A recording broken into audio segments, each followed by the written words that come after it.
Oi, tudo bem? Eu sou o Clever Saidelis, este é o canal Madeira Prima e vamos falar sobre revisão de peças.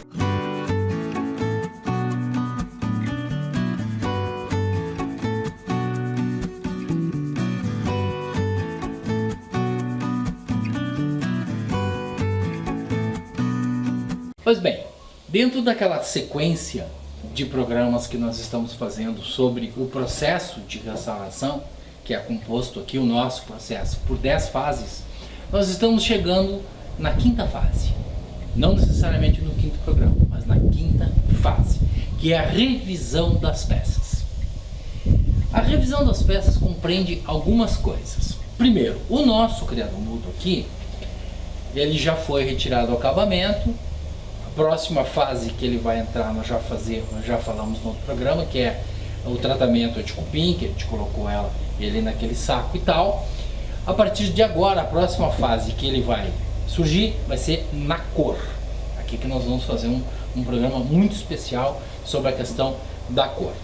Como ele não tem peças para serem consertadas, a gente trouxe outras peças para fazer as demonstrações necessárias dentro desse processo. A primeira delas, eu quero retomar um assunto que a gente falou na restauração da cadeira, que foi sobre a questão da alma de aço. Muitos dos nossos parceiros aí do canal perguntaram, tá, mas eu faço como? Como é que eu tenho que proceder e tal? Eu quero voltar rapidamente nesse assunto. Aqui eu tenho um exemplo de uma peça que quebrou. Essa peça fazia parte de um móvel. Estava sendo torneada, inclusive, e ela quebrou. Mas ela fica aqui como exemplo.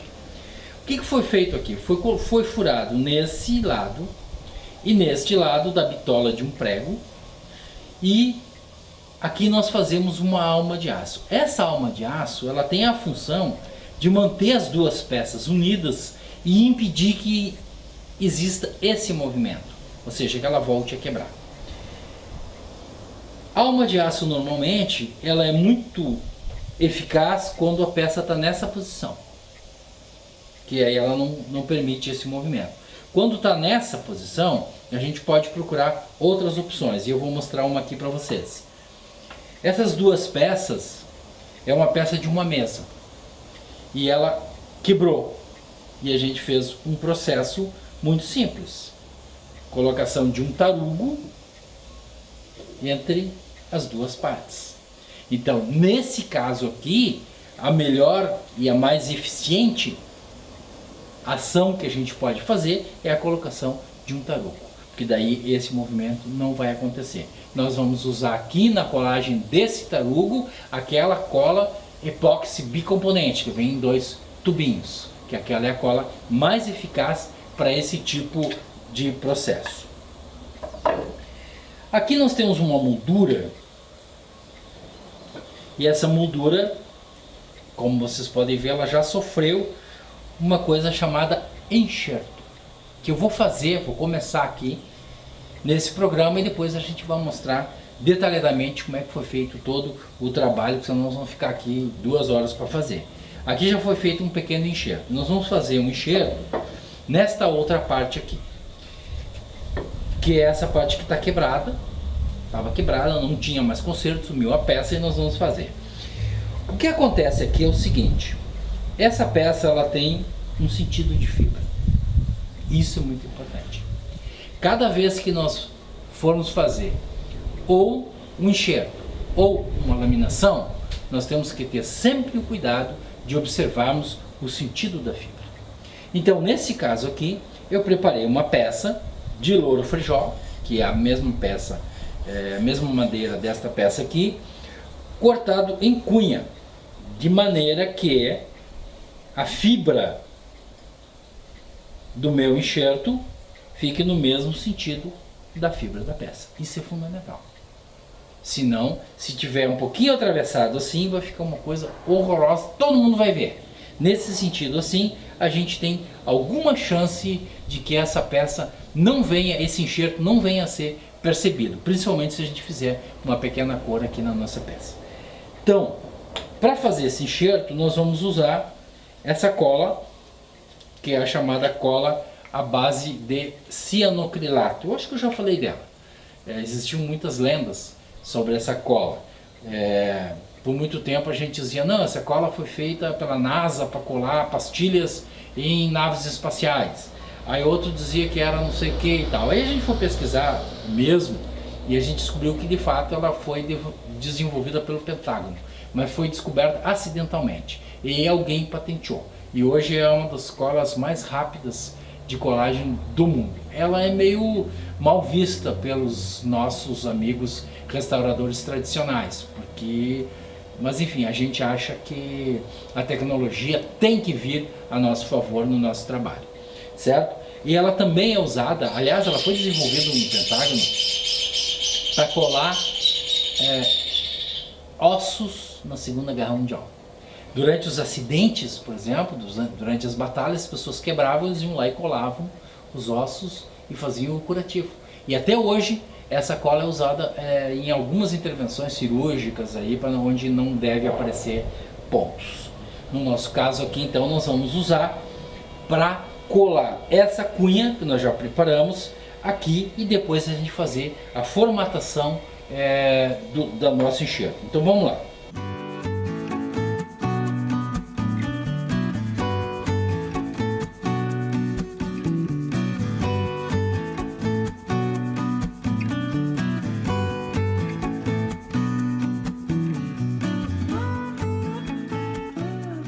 Então, para esse tipo de trabalho aqui, que é uma parte que envolve um pouco de escultório também, nós estamos usando o chamado Ryoba, e é um serrote japonês.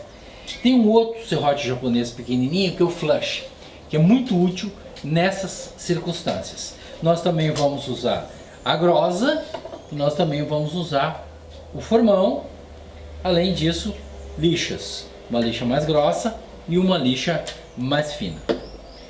Então vamos lá.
Então, iniciamos o processo para que a gente chegue então na peça final e na complementação do nosso enxerto. Nessa parte aqui, por exemplo, a gente pode usar a nossa grosa.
Estamos chegando na parte final aqui do nosso enxerto.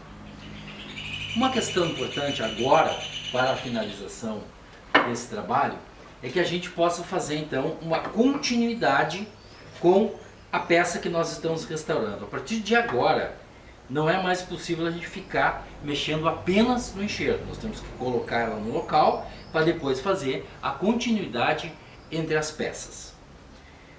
Mas eu queria mostrar para vocês uma coisa muito importante na questão do enxerto. Tanto o enxerto quanto a laminação e muitos outros procedimentos dentro da restauração deixam marcas. Por exemplo, vamos examinar detalhadamente esta peça. Aqui também foi feito um enxerto.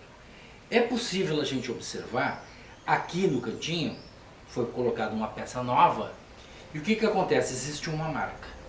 Essa marca mais escura é uma marca da cola. Nós falamos lá naquele programa sobre colas, praticamente todas as colas deixam a sua marca.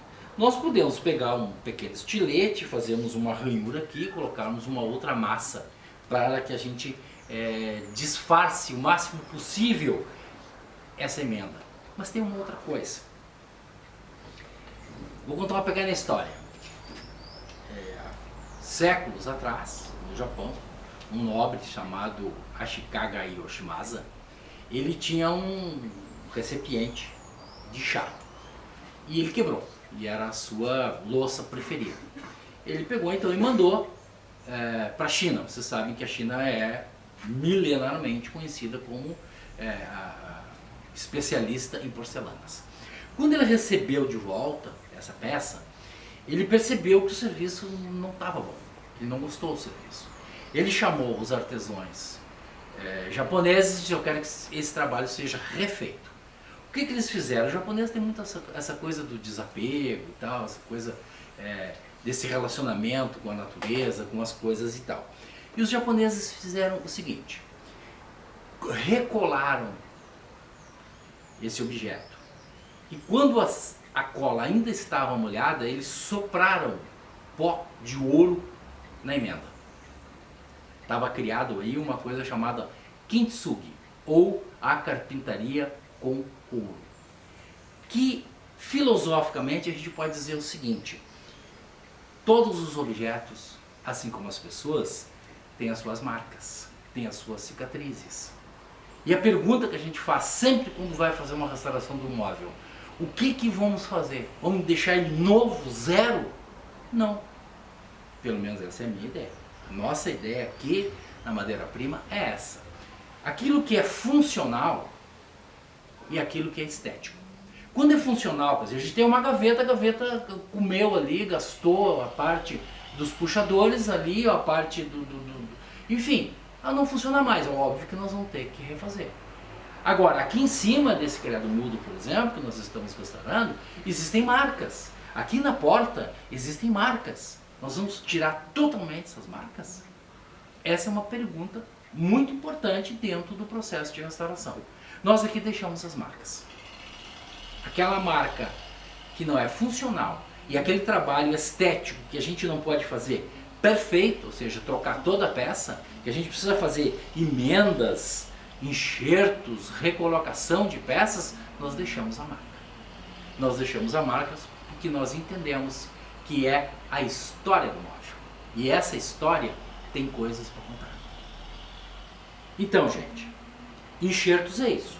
Nós vamos fazer ainda programas dentro dessa fase da restauração, que é a fase da revisão das peças. Nós ainda vamos fazer o uso da massa, que é uma coisa muito importante. Nós ainda vamos fazer laminação e ainda nós vamos fazer algumas questões referentes às dúvidas que ficaram aí dos outros programas. Então, sobre esse aspecto dos enxertos, é isso.